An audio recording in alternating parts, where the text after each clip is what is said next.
नमस्कार मेरे सभी दर्शकों, मैं अनुप्रिया सक्सेना, लेक्चरर मैकेनिकल प्राविधिक शिक्षा विभाग उत्तर प्रदेश से आप सभी का अपने इस एजुकेशनल चैनल टेकक्राफ्ट में हार्दिक स्वागत करती हूँ। आज इस लेक्चर में हम टूल इंजीनियरिंग नाम के सब्जेक्ट को डिस्कस करेंगे और उसके बेसिक इंट्रोडक्शन को डीपली पढ़ेंगे। ये subject Uttar Pradesh board of technical education के अनुसार 6th सेमेस्टर में नया सब्जेक्ट ऐड हुआ है। ये सब्जेक्ट मैकेनिकल प्रोडक्शन में 6th सेमेस्टर के स्टूडेंट्स के लिए काफ़ी इम्पॉर्टेंट है क्योंकि ये इस साल के सेमेस्टर में ही नया आया है। तो बेसिकली मेरे बहुत सारे छात्रों के पास इसकी कोई किताब नहीं होगी, तो ये लेक्चर मैं अपने स्टूडेंट की डिमांड पे रिकॉर्ड करवा रही हूँ। तो फिर हम आज के इस लेक्चर को शुरू करते हैं। सबसे पहले मैं आपको बताऊंगी कि आज हम अपने इस सब्जेक्ट में कौन कौन से टॉपिक कवर करेंगे।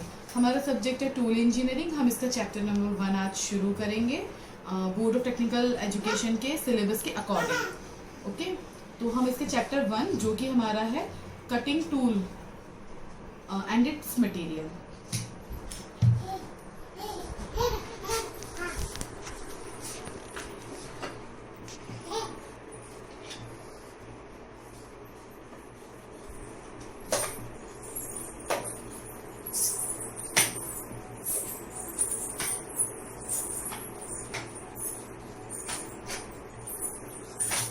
हम अपने इस चैप्टर में आज कवर करेंगे सबसे पहला चीज़ मेटल फॉर्मिंग प्रोसेसेस। हमें पता होना चाहिए कि हमें अपने मेटल को फॉर्म करने के कितने तरीके होते हैं, हमें ये सब चीज़ों की जानकारी होनी चाहिए। उसके बाद हम पढ़ेंगे मेटल कटिंग प्रोसेस।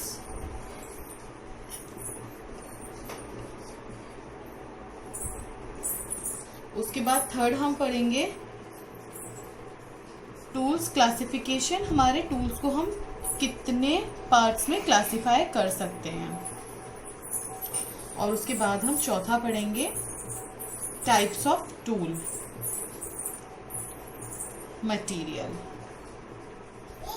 हमें पता होना चाहिए हमारा किस तरह का मटेरियल हमारे टूल के लिए ज़रूरी रहेगा। ठीक है, तो मैं आज के अपने इस टॉपिक को शुरू करती हूँ मेटल फॉर्मिंग के साथ।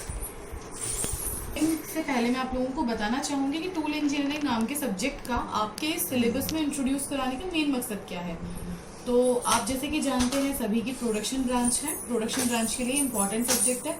तो हमें किसी भी चीज़ के प्रोडक्शन के लिए या फिर किसी भी प्रोडक्ट को इस्तेमाल यूजफुल डिज़ायरेबल बनाने के लिए औजारों की ज़रूरत पड़ेगी। तो हमें ये पता होना चाहिए कि हमें किस ऑपरेशन के लिए किस औजार का कब इस्तेमाल करना है। तो सबसे पहले हम ये जानेंगे कि अगर मैं सिर्फ मेटल को फॉर्म करती हूँ, मेटल फॉर्म का मतलब है मैं किसी भी मेटल को अपने डिज़ायर्ड के अकॉर्डिंग उसका फॉर्मुलेशन करती हूँ, उसकी फॉर्मिंग करती हूँ। तो मेटल को फॉर्म करने के लिए मेरे पास दो तरीके होते हैं। सबसे पहला जो मेरा तरीका है वो होता है डिस्ट्रक्टिव मेथड्स, जिसमें आप हथौड़े की आरी की सहायता से उसको सीधे से काट के ठोक के पीट के अपनी सुविधा अनुसार अपने डिज़ायर्ड प्रोडक्ट अनुसार उसको ढाल सकते हैं। और दूसरा तरीका होता है कटिंग प्रोसेस, कि मैं किसी भी मेटल को कटिंग प्रोसेसेस के द्वारा उसको उसकी छीलन के रूप में उसके मटेरियल को निकाल कर उसको अपने डिज़ायर्ड प्रोडक्ट में चेंज कर सकती हूँ। तो हम यहाँ पर सबसे पहला मैं अपना टॉपिक जो था मेटल फॉर्मिंग को उसको डिस्कस करना चाहूँगी। तो मेटल को फॉर्म करने के मेरे पास दो तरीके हैं।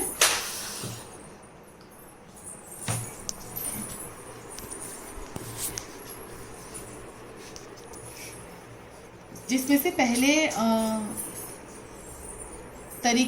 टाइप को मैं कह सकती हूँ नॉन कटिंग प्रोसेसेस और दूसरे तरीके को मैं कहूँगी कटिंग प्रोसेस। तो जैसा कि इनका नाम आप देख सकते हैं वैसे ही इनका काम है। नॉन कटिंग में मैं उन औजारों को इस्तेमाल करूंगी जिसमें से छीलन के रूप में निकाले बगैर सिर्फ उसको ठोक कर पीट कर अपने सुविधा अनुसार मैं उसको ढाल सकती हूँ। इसमें सबसे कॉमन एग्जांपल मैं आपका लूँगी डाई कास्टिंग। किसी भी चीज़ को कास्ट करना, इसमें मैं एक मोल्ड का इस्तेमाल करूंगी। इसमें जो मेरा मटेरियल रहेगा वो लिक्विड फॉर्म में रहता है। मैं एक सांचा बनाऊंगी, उसमें अपने लिक्विड मटेरियल को पोर करूंगी और एट द एंड जब वो सॉलिडिफाई हो जाएगा तब मुझे मेरा रिक्वायर्ड और डिज़ायर्ड प्रोडक्ट मिल जाएगा। उस तरीके को मैं कहूँगी डाई कास्टिंग। दूसरा मेरा नॉन कटिंग का मतलब बिना छीलन निकालने का तरीका होगा प्रेसिंग। ये भी बहुत कॉमन आपका प्रोसेस है, ये भी आप लोगों ने ज़्यादातर देख रखा होगा।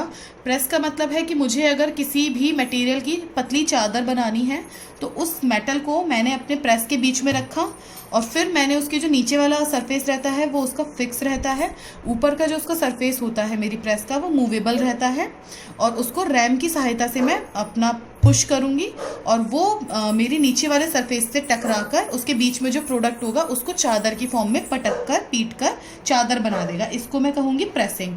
मेरी प्रेसिंग से मैं ब्लैंकिंग और पियर्सिंग और पंचिंग जैसे ऑपरेशंस को कर सकती हूँ। तो यहाँ तक हमने पढ़ा अपने मेटल फॉर्मिंग के नॉन कटिंग प्रोसेसेस को। अब हम आगे पढ़ते हैं मेटल फॉर्मिंग के वो प्रोसेसेस जिसमें कटिंग की सहायता से मैं अपने डिज़ायर्ड प्रोडक्ट को अचीव करती हूँ। तो जैसा कि आप इसके नाम से देख सकते हैं कि मैं वर्कपीस से कटिंग प्रोसेस के द्वारा अपने जो डिज़ायर प्रोडक्ट है उसको अचीव करूँगी। कैसे? कटिंग प्रोसेसेस में इसकी जो मटेरियल होगा वो छीलन के रूप में निकलेगा। तो कटिंग प्रोसेसेस में मैं कौन कौन से ऑपरेशंस से आपको समझाऊंगी। सबसे पहले तो मैं लेथ से ही आपको समझाती हूँ। खराद मशीन सभी बच्चों ने देखी होगी और बहुत कॉमन मशीन है। तो आपने देख रखा होगा कि खराद में एक टूल लगा हुआ होता है और जो आपका वर्कपीस है वो चक में लगा हुआ रहता है। ये रोटेटिंग होता है और जो मेरा टूल है वो स्टेशनरी रहता है। तो जैसे मुझे इसका डायमीटर कम करना है तो मैं उसको उस ऑपरेशन के द्वारा छीलन के रूप में इस मटेरियल को इस वर्कपीस से रिमूव कर दूंगी और मुझे मेरा रिक्वायर्ड प्रोडक्ट मिल जाएगा। और इस कटिंग प्रोसेसेस में मैं आपको बताऊंगी कि इसमें शेपर हो सकता है। बहुत कॉमन एग्जांपल आपने ड्रिल देख रखी होंगी, छेद करना, और मिलिंग।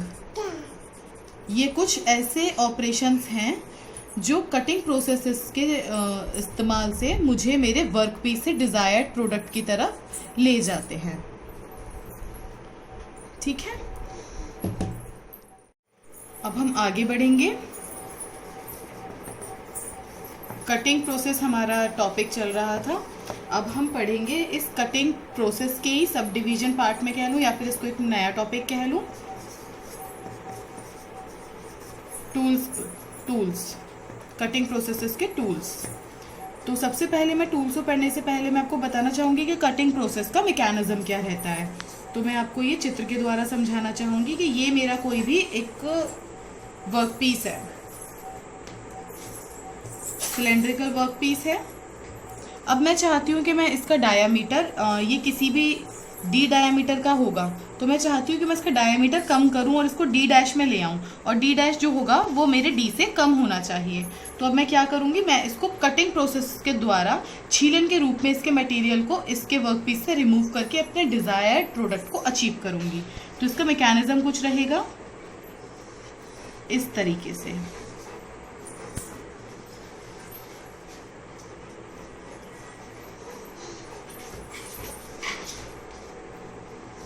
ये मेरा वर्कपीस है,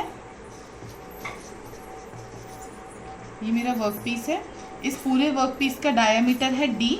अब मैं अपने, ये टूल है मेरा, टूल के द्वारा इस जो मेरा वर्कपीस है इसको छीलन के रूप में, ये मेरी चिप्स है, इसके मटेरियल को छीलन के रूप में मैं निकाल रही हूँ। और ये जो देखिए मेरी आ गई मेरी डिज़ायर्ड डायामीटर, जिसको मैं डी डैश कहूँगी। डी डैश डी से कम है, इतना आपका अंतर आएगा। ये इसकी जो थिकनेस है वो मुझे रिमूव करनी है। ये मेरी रिक्वायर्ड थिकनेस है और ये मेरी वर्कपीस की गिवन थिकनेस है। कैपिटल टी से मैं दिखा रही हूँ मेरा वर्कपीस का कितना मोटा था, डायमीटर डी था, और मैं ये दिखाना चाह रही हूँ टी, मैंने इसमें गलत बता दिया आपको। टी सिर्फ में ये है कि ये मेरी थिकनेस, इतनी थिकनेस मेरी निकल गई। ये डी डायमीटर मेरा ओरिजिनल डायमीटर था, मुझे D' रिक्वायर्ड था। मैंने टूल की सहायता से उस वर्क पीस को एक्स्ट्रा मटेरियल चिप के रूप में मैंने निकाल दिया। तो ये होता है मेरा कटिंग प्रोसेस का मैकेनिज्म। अब मैं इसके आगे बढ़ूंगी कि ये जो मेरे टूल हैं इनको मैं किस तरह से क्लासीफाई कर सकती हूँ। तो बेसिकली मैं अपने टूल को दो तरह से क्लासीफाई कर सकती हूँ। सबसे पहला होगा सिंगल पॉइंट कटिंग टूल और दूसरा होगा मल्टी पॉइंट कटिंग टूल।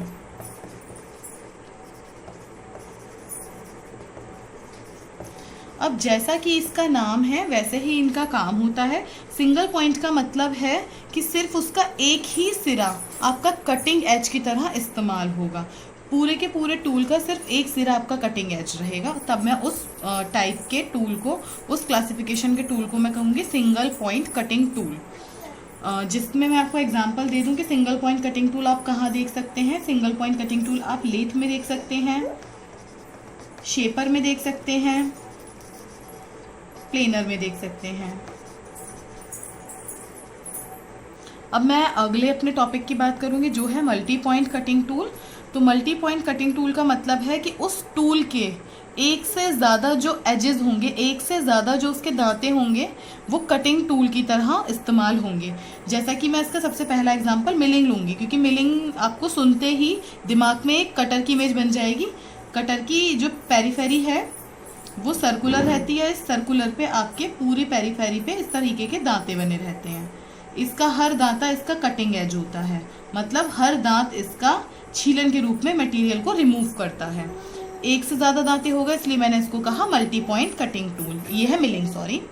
दूसरा मैं इसका एग्जांपल दूंगी ड्रिलिंग का। आपने देखा होगा कि ड्रिलिंग की जो बिट होती है उस पे इस तरीके के हेलिक्स बने हुए रहेंगे और इसका जो हर दांत होगा वो आपका मटेरियल रिमूव करने के लिए काम आएगा। मतलब इसका जो हर टूथ होगा वो आपका कटिंग एज कहलाएगा।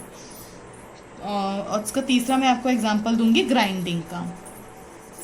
अब आप लोगों के दिमाग में ये बात आएगी कि इसका आपने देखा, आपके दिमाग में इमेज बन गई मिलिंग का। मिलिंग का टूल सर्कुलर पेरीफेरी का होता है, इसकी पूरी पेरीफेरी पे आरी की तरह दांते होते हैं। ड्रिलिंग टूल आपने देखा होगा इसलिए। अब बात आती है ग्राइंडिंग की। आप लोग ये सोचेंगे कि ग्राइंडिंग का तो सिर्फ एक व्हील होता है, उसके ऊपर मेरे ग्रैन्यूल्स रेगमाल की तरह उस पर ग्रैन्यूल्स चिपके रहते हैं। लेकिन मैं आपको इसी में बताना चाहूँगी कि इसके जो ग्रैन्यूल्स होते हैं, जो सैंड पेपर की तरह, जो आपने इसका कॉमन एग्जांपल मैं दूंगी सैंड पेपर, रेगमाल, उसके भी ऊपर जितने भी ग्रैन्यूल्स होते हैं वो हर एक ग्रैन्यूल, हर एक ग्रेन, हर एक दाना अपने आप में कटिंग टूल की तरह काम करता है। उसका हर एक दाना उसके मटेरियल को रिमूव करने में सहायता करता है। वो कटिंग एज की तरह काम करेगा और आपके वर्क पीस से डिज़ायर्ड प्रोडक्ट की तरफ आपके प्रोडक्ट को ले जाएगा। ठीक है, तो यहाँ पर हमने मल्टी पॉइंट कटिंग टूल के कुछ एग्जांपल्स देखे और सिंगल पॉइंट कटिंग टूल्स के कुछ एग्जांपल्स देखे। अब मैं आपसे एक सवाल पूछना चाहूँगी कि आप लोगों ने मशीनिंग प्रोसेस पढ़े होंगे प्रीवियस अपने ईयर्स में। तो मेरा आज से आपका ये सवाल है कि ऐसे कौन से प्रोसेसेस होते हैं जिनमें टूल स्टेशनरी रहता है और वर्क पीस रोटेटिंग या मूवेबल रहेगा।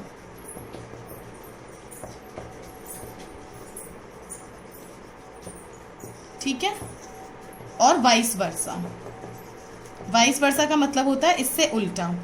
मुझे आप लोगों को कमेंट बॉक्स में इसका जवाब देना है। मेरा सवाल है, क्वेश्चन है मेरा कि ऐसा कौन सी मशीनिंग प्रोसेस है जिसमें टूल स्टेशनरी रहेगा और वर्क पीस रोटेटिंग रहेगा, और ऐसे कौन सी मशीनिंग प्रोसेस है जिसमें टूल रोटेटिंग रहेगा और वर्क पीस स्टेशनरी रहेगा। वाइस वर्सा का मतलब होता है इसका बिल्कुल आपस में ऑपोजिट। तो आप लोग मुझे इसका जवाब कमेंट बॉक्स में दे सकते हैं। मैं आपको कमेंट बॉक्स में ही बताऊंगी कि किसका जवाब सही है। अब हम आगे बढ़ेंगे अपने टाइप्स ऑफ टूल्स के साथ, जो मेरे आज के इस लेक्चर का आखिरी टॉपिक है। मेरा ये काफ़ी बड़ा और थ्योरेटिकल सब्जेक्ट है, तो मैं इसकी वीडियोस को पार्ट्स में बनाऊंगी। आज हम अपनी वीडियो का पार्ट 1 डिस्कस कर रहे हैं। पार्ट 1 में जितने मैंने आपको टॉपिक्स शुरू में बताए थे हम उसको डिस्कस करेंगे। उसी के अनुसार मैं अपने आज के इस लास्ट टॉपिक को डिस्कस कर रही हूँ, जिसका नाम है टाइप्स ऑफ टूल मटेरियल।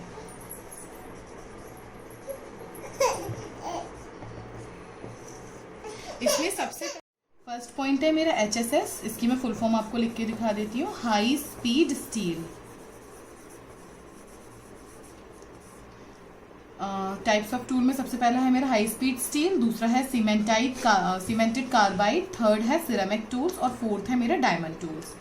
अब मैं आपको इन सब का डिस्कशन अपने नोट्स द्वारा दिखाऊंगी। मैं डिस्क्रिप्शन बॉक्स में अपने नोट्स भी डाल दूंगी, तो जिससे कि आप लोगों को, जिन बच्चों के पास किताब नहीं है उन बच्चों के लिए थोड़ा सा सहूलियत रहेगी, आसान रहेगा। तो मैंने, आप लोग देखेंगे कि मेरे नोट्स में मैंने on the basis of material इसमें करीबन 7 तरीके के टूल्स लिखे हैं, लेकिन यहाँ पर लिखा हुआ है कि सिलेबस ऑफ BT के अकॉर्डिंग सिर्फ मेरे इतने ही टूल हैं जो उनके सिलेबस में हैं, जिसमें सबसे पहला मेरा HSS है, उसको मैं डिस्कस करूँगी। आप मेरे नोट्स में देख सकते हैं HSS में लिखा हुआ है, this is high carbon steel with sufficient amount of elements such as tungsten, molybdenum and chromium. तो जैसा इसने आपका नाम देखा कि इसमें जो है हाई स्पीड स्टील, इसमें सबसे ज्यादा कार्बन की मात्रा होती है, तो कार्बन अगर जिसमें होगा मेरी ऑटोमेटिकली उसमें स्ट्रेंथ और हार्डनेस ज्यादा रहेगी। ठीक है, अब इसमें आप देख रहे हैं कि इनके अलावा जो है सफिशिएंट अमाउंट है मेरा टंगस्टन का। टंगस्टन मेरा काफी हार्डेस्ट मटेरियल में काउंट होता है, तो अगर मैं टंगस्टन भी इसमें मिला रही हूँ तो इसका मतलब जो मेरा हाई स्पीड स्टील का टूल है उसकी स्ट्रेंथ काफी अच्छी रहेगी, और स्टील है इसका मतलब उसकी जो इलास्टिसिटी है वो भी अच्छी होगी। ठीक है, तो अब मैं इसके बारे में देखूंगी कि इसमें कूलेंट की रिक्वायरमेंट पड़ेगी। क्यों? क्योंकि जब भी मेरा ड्यूरिंग, आपको मैंने अभी जैसे मैकेनिज्म दिखाया, तो ड्यूरिंग मशीनिंग, मैं आपको अपने नोट्स में भी दिखाना चाहूंगी, ड्यूरिंग मशीनिंग टूल और जो मेरी चिप है उसके बीच में और मटेरियल के बीच में इस पॉइंट पर डायरेक्ट फिजिकल कांटेक्ट होता है। इस फिजिकल कांटेक्ट की वजह से फ्रिक्शन होता है, और फ्रिक्शन की वजह से हीट जनरेट होती है, और वो इतनी ज़्यादा हीट जनरेट होती है कि मेरे जो मटेरियल के ग्रेन्स होंगे वो चेंज हो सकते हैं, और जो मेरी टूल होगा वो भी गर्म होकर अपने आप को एक्सपेंड कर सकता है, और उसमें और भी लॉसेस हो सकते हैं। उन सब चीज़ों को अवॉइड करने के लिए मैं कूलेंट का इस्तेमाल करूंगी। HSS की मेरी कटिंग रेंज होती है 30 से 50 मीटर पर मिनट। इसका मैक्सिमम टेम्परेचर पहुंचता है 650 डिग्री सेंटीग्रेड, और इसकी हार्डनेस रहती है 67 HRC। अब हम आगे बढ़ते हैं अपने दूसरे टाइप ऑफ टूल की तरफ। तो दूसरा है मेरा सीमेंटाइड कार्बाइड। इसमें देखिए लिखा हुआ है, this tool is produced bye powder metallurgy technique. Metallurgy technique का मतलब होता है कि किसी भी मेटल को मैंने पाउडर फॉर्म में बिल्कुल ग्राइंड कर लिया, और फिर उस पाउडर से ही मैंने सिंटरिंग के मेथड के द्वारा या फिर प्रेसिंग मेथड के द्वारा एक टूल तैयार किया। ठीक है, तो इसको मैंने उसी टेक्निक से बनाया है। They are extremely hard tool as it consist tungsten. आप देख सकते हैं मेरे प्रीवियस जो मैंने आपको इससे पहले एक दिखाया था उसमें भी मेरा टंगस्टन था, और इसमें भी मेरा टंगस्टन है, इसी वजह से ये काफी हार्ड टूल में कंसीडर होगा। अब इसमें मैंने ब्रैकेट में आपको एक छोटी सी बात बतानी चाहिए है, व्हेन बाइंडर इज निकल और molybdenum then it is called cermet. ठीक है, इसका नाम सीमेंटेड कब रहेगा? जब इसमें कार्बाइड विथ कोबाल्ट होगा। ठीक है, इसका नाम हो जाएगा सरमेट कार्बाइड टूल। इसका नाम ये कब होगा? जब इसमें निकल और मोलिब्डेनम होंगे। आप देख सकते हैं इसकी कटिंग रेंज होती है 60 से 200 मीटर पर मिनट पे। इसका टेम्परेचर रहता है 1000 डिग्री सेंटीग्रेड। अब जैसा आप देख सकते हैं काफी ज्यादा टेम्परेचर है, इसी वजह से मुझे कूलेंट की रिक्वायरमेंट रहती है। इसकी हार्डनेस होती है अप टू 90 HRC। इसी के साथ अब मैं आगे बढ़ूंगी अपने थर्ड मटेरियल की तरफ, जो कि होता है सिरेमिक। अब हम सिरेमिक को पढ़ेंगे। सिरेमिक आपने देख रखा होगा, चीनी मिट्टी। तो ceramic commonly used ceramic materials are aluminium oxide and silicon nitride. ठीक है, this tool is produced by method of sintering. ठीक है, बिल्कुल सेम पाउडर मेटलर्जी की तरह ही इसकी टेक्निक होती है। इसमें जो है मैं किसी भी मटेरियल को पाउडर फॉर्म में करती हूँ और फिर उसको कंप्रेशन के द्वारा अपने डिजायर्ड प्रोडक्ट में ढाल देती हूँ। सिरेमिक का, चीनी मिट्टी का एक सबसे ज्यादा फायदा ये रहता है कि ये हाईली इंसुलेटेड मटेरियल्स होते हैं। आप लोग जानते हैं कि जितने भी मेटल्स हैं, metals highly conductive, highly thermal active होते हैं, लेकिन सिरेमिक एक ऐसी चीज है जो इंडक्टिव रहता है, वो जो कंडक्टिव नहीं होते हैं, इंसुलेटर्स की तरह काम करते हैं। तो इसमें मैं आपको यही पॉइंट दर्शाना चाहती हूँ, the friction between the tool face and the chip are very low. And possesses low heat conductivity, क्योंकि ये इंसुलेटर्स होते हैं। That is no coolant required. अब आप इसका मेन जो पॉइंट मैंने हाईलाइट कर रखा है, it is 10 times faster as compare to HSS। ये HSS से 10 गुना ज्यादा अच्छा काम करता है। इसकी कटिंग स्पीड होती है 300 से 600 मीटर पर मिनट और टेम्परेचर रहता है 1200 डिग्री सेंटीग्रेड। लेकिन इसमें मुझे किसी भी तरह के कूलेंट की रिक्वायरमेंट नहीं होती, क्योंकि ये मेरे थर्मली इंसुलेटर हैं, ये थर्मल कंडक्टिव नहीं है। इनकी हार्डनेस होती है 93 HRC से ऊपर। अब जो मेरा लास्ट आपका टॉपिक है वो है डायमंड टूल। आप सभी जानते हैं कि डायमंड मेरे सभी मटेरियल का हार्डेस्ट मटेरियल है और ये हार्डेस्ट के साथ साथ सबसे ज्यादा एक्सपेंसिव करती हूँ। तो जैसा कि आप देख सकते हैं, डायमंड जितना हार्ड है उतना ही एक्सपेंसिव है, इसलिए मैं इसको बहुत कॉमनली यूज नहीं कर सकती हूँ। It possesses very high thermal conductivity. ये इतना ज़्यादा अच्छा कंडक्टर होता है तो मुझे उतना ही अच्छा इसमें कूलेंट डालने की भी ज़रूरत पड़ेगी। इसमें देखिए मैंने हाईलाइट करके 2 पॉइंट्स लिखे हैं। It gives a good surface finish and dimensional accuracy. ये इतना सफाई से आपका काटता है और इतना अच्छा सरफेस फिनिश देता है, लेकिन मैं इसका इस्तेमाल नहीं कर सकती क्योंकि ये बहुत ज़्यादा एक्सपेंसिव होता है। और इसमें जो मैंने दूसरा आपको पॉइंट हाईलाइट कर रखा है वो है they are not use for machining steels. मैं स्टील्स का अगर मैं अपना वर्क पीस इस्तेमाल करना चाहूँ तो मैं डायमंड को नहीं इस्तेमाल कर सकती, क्योंकि उसमें इतनी ज़्यादा डक्टिलिटी और मैलिएबिलिटी होती है कि जब भी मैं इसको काटूंगी डायमंड की सहायता से, तो आप देख रहे हैं हाईली हीट कंडक्टिव रहता है, तो उस फ्रिक्शन की वजह से मेरा जो मटेरियल है वो अपने ग्रेन्स चेंज कर लेगा, अपनी शेप और साइज को भी चेंज कर लेगा। इसलिए डायमंड जो मेरे टूल्स हैं वो स्टील के लिए प्रिफर नहीं करते हैं। तो आज का मेरा टॉपिक जो था वो था टाइप्स ऑफ टूल्स, और मैं आपके सिलेबस में जितने ये चारों टॉपिक थे उनको डिस्कस कर चुकी हूँ। मेरी आज की इस वीडियो का पार्ट 1 यहाँ पर कंप्लीट होता है। अब हम अगले पार्ट में, पार्ट 2 में मिलेंगे अपने नेक्स्ट टॉपिक के साथ। मेरी जो नेक्स्ट टॉपिक्स हैं वो अब रहेंगे टूल ज्योमेट्री। ये काफी ज्यादा न्यूमेरिकल और टफ टॉपिक रहेगा, तो जब मैं इस पोर्शन को अपने कवर करूंगी तो मैं कोशिश करूंगी सिर्फ और सिर्फ इसी पोर्शन को अच्छे से डिस्कस करने की अपने नेक्स्ट टॉपिक में। तो आज अपने इस वीडियो को मैं यहाँ पर विराम देना चाहूंगी और अपने सभी छात्रों से रिक्वेस्ट करूंगी कि मेरे नोट्स को पढ़ें, वीडियो को देखें। और ये नया सब्जेक्ट है, थोड़ा सा टफ सब्जेक्ट है, किताब आपके पास अवेलेबल नहीं है तो आपको इसमें अपने नोट्स बनाने होंगे। मैं अपने जो हैंड रिटन नोट्स हैं वो डिस्क्रिप्शन बॉक्स में डाल दूंगी, आप उनकी सहायता से आगे पढ़ सकते हैं। और वही चीज़ एट द एंड मैं आपसे कहना चाहूँगी कि मेरे इस वीडियो को लाइक करें, शेयर करें और मेरे इस चैनल को सब्सक्राइब करें। Thank you.